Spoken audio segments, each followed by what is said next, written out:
Olá, tudo bem? Eu, professora Maura, em mais um vídeo aqui do nosso canal do YouTube. Procuro, né, como já falei para vocês mais de uma vez, eu procuro linkar, né, o vídeo com os 5 minutos de dicas previdenciárias. E hoje eu falei, né, dei algumas dicas lá no Instagram, @maura.feliciano, sobre o benefício por incapacidade e o intercalamento dentro da Previdência Social. Primeiro ponto que nós vamos ressaltar: quais são os benefícios por incapacidade que a Previdência Social concede? Benefício de auxílio-doença e benefício de aposentadoria por invalidez, desde a emenda 103, agora chamados de benefício por incapacidade temporária e aposentadoria por incapacidade permanente. Ok. Segundo a Lei de Benefício, segundo o Decreto Regulamentador e a Instrução Normativa número 77, esses benefícios por incapacidade, eles poderão ser contados como tempo de contribuição, ou seja, um dia, um mês, 10 anos, seja lá quanto tempo for que o segurado ou a segurada tenha recebido o benefício por incapacidade, isto poderá entrar naquela contagem do tempo de contribuição. E isso é muito bom. Por quê? Porque em algumas situações o segurado ele poderá não requerer a concessão, a manutenção ou restabelecimento do benefício por incapacidade, mas poderá ser requerido uma aposentadoria por tempo de contribuição, conforme as regras de transição ou o direito adquirido, que exatamente aquele tempo entrará ali na sua contagem de tempo de contribuição. É o que muitos segurados às vezes estão esperando para incrementar ali o seu tempo de contribuição e quem sabe chegar ao direito adquirido. Mas a Lei de Benefício da Previdência Social, ela traz uma condição. Os benefícios por incapacidade, eles serão contados como tempo de contribuição, desde que intercalado com contribuições, desde que intercalado com atividades remuneradas. O Decreto 3.048, na sua redação original, trazia a possibilidade de ser intercalados para os benefícios de natureza não acidentária e não havia necessidade de ser intercalado se o benefício era de natureza acidentária. Então vejam que bacana. A lei tinha uma previsão, o decreto 3.048, quando regulamentou a lei de benefício, deu uma melhorada, né, trazendo ali a possibilidade do tempo de contribuição proveniente do benefício por incapacidade de natureza acidentária ser computado independente de contribuições ou não, e a instrução normativa mantinha essa mesma linha de raciocínio. Então vejam, num primeiro momento, como tudo isso é legal. Só que várias discussões estão se desdobrando com relação à contagem do tempo de contribuição, este intercalamento, quando eu estou diante de duas situações. Primeira delas, este intercalamento deve acontecer em qual momento? Tão logo o benefício terminou, dentro do período de graça ou em qualquer momento, ou seja, passado ali numa situação em que de repente o segurado nem é mais segurado da Previdência Social. E aí nós voltamos de novo à leitura da Lei 8.213 de 1991. Veja, lá no artigo 55, nas hipóteses, né, do artigo 55 do que é contado como tempo de contribuição, nós não tínhamos a definição de em qual momento que este intercalamento deverá acontecer. O decreto também não dispõe e a instrução normativa também não me traz esse marco temporal. Logo, eu posso entender que em qualquer momento que este intercalamento acontecer, eu poderei então ter aquele tempo contado como tempo de contribuição. Isso é hora do notebook sinalizar que a bateria está acabando. Vamos então conectar aqui. Espera lá. Conectando o cabo. Beleza. Então agora a bateria não acaba mais. Então, se eu não tenho este marco na legislação, em qualquer momento que este intercalamento acontecer, aquele tempo será contado como tempo de contribuição. Entendendo que, pelo Decreto 3.048 até a edição do Decreto 10.410, para os benefícios por incapacidade acidentária, eu não tenho a necessidade de intercalar. Ok. Outra grande discussão que nós temos é: e quando este intercalamento ele deverá acontecer em se tratando daquele segurado que o seu benefício de aposentadoria por invalidez durou mais de 5 anos e então o benefício não será acessado automaticamente, passará por aquelas parcelas de recuperação, mensalidades de recuperação, seja lá a nomenclatura que se dê aí a situação. O fato é: quem recebeu o benefício de aposentadoria por invalidez, somando inclusive o período do auxílio-doença, por mais de 5 anos, esse benefício ele será cessado, né, em determinada data, conforme ali a perícia, só que pelos 6 meses seguintes, o benefício é pago integralmente. Nos 6 posteriores meses, há uma redução de 50% e nos 6 próximos meses, há uma redução de 75%. Ou seja, o segurado ele continua recebendo o benefício previdenciário por 18 meses, mas sofrendo essa redução gradual.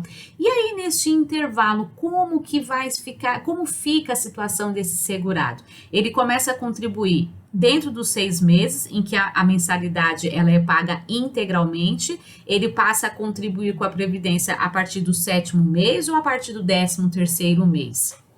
E aí nós precisamos fazer algumas distinções. Primeira delas, se é permitido ao segurado, inclusive, voltar ao trabalho imediatamente, né, a cessação do benefício, nos 6 meses em que o benefício ainda é pago, então eu posso entender que ele poderá, em contrapartida também, numa condição de contribuinte individual ou de segurado facultativo, contribuir por esses 6 meses de mensalidade integral, contribuir pelos meses seguintes, não haveria nenhum problema.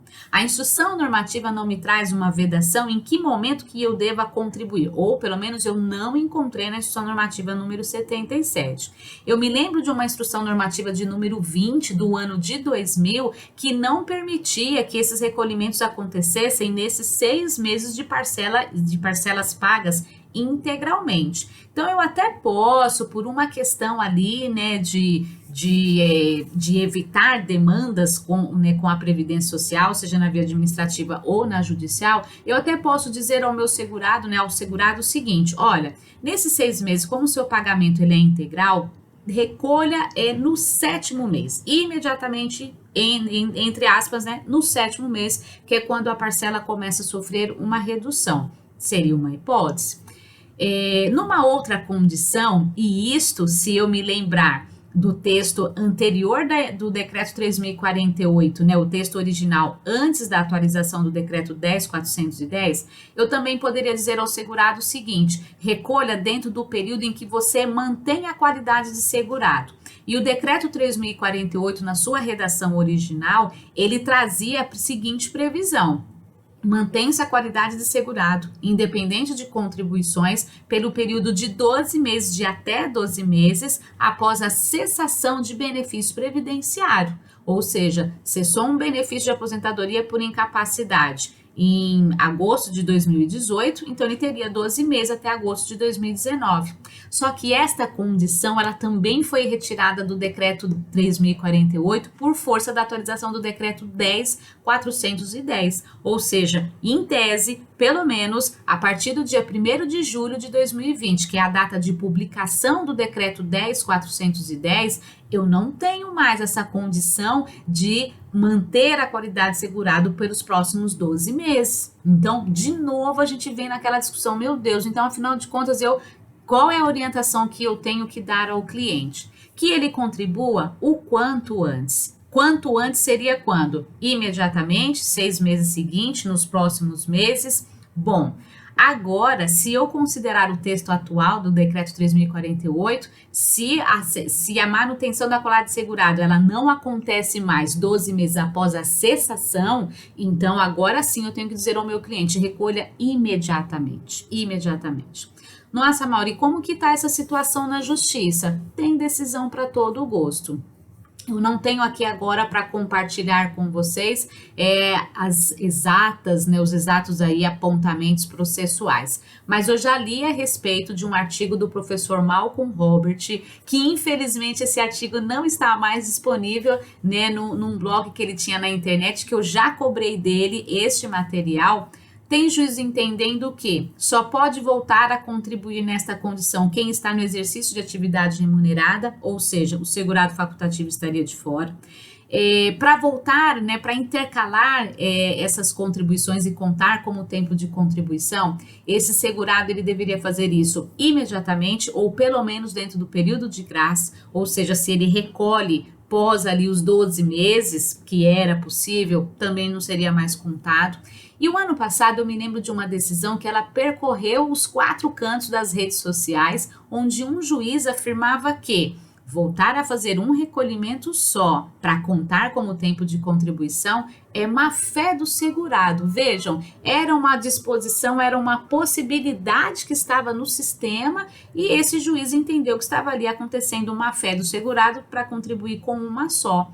Ou seja, o assunto ele é espinhoso, o assunto ele é delicado e eu, na minha humilde opinião, eu penso que nós devemos brigar pelo que está na lei. O que está na lei? Você vai voltar, né, para contar como tempo de contribuição, deve haver intercalamento de contribuições previdenciárias. Esse intercalamento, se não está relacionado ali a nenhuma data, poderá acontecer a qualquer momento. Como eu sou do time dos previdenciaristas preventivos, eu vou dizer ao meu cliente, faça esse recolhimento assim que o seu benefício cessou. Ah, mas eu não estou trabalhando. Faça como segurado facultativo, porque eu também não tenho impedimento na lei para isso e bora aí brigar contra a Previdência Social, se for o caso. Numa experiência positiva do escritório, não houve nenhuma discussão, né, da análise administrativa e a aposentadoria por tempo de contribuição ela foi concedida, considerando o tempo de contribuição o tempo de benefício por incapacidade. Gente, muito boa sorte para vocês. Fica aqui o meu pedido para que vocês curtam esse vídeo, compartilhem com outros colegas, se inscrevam no canal aqui do Professora Maura pelo YouTube, façam divulgação, deixem os comentários. E toda segunda e toda quinta no meu perfil no Instagram, @maura.feliciano, nós vamos então também ali 5 minutinhos de dicas previdenciárias para a gente já ir começando o dia, sempre antenado com o direito previdenciário. Sucesso para todos vocês! Paz, luz, boas energias, boas orações, tudo de maravilhoso que o universo tem para nós. Gratidão pela audiência de vocês. Tchau!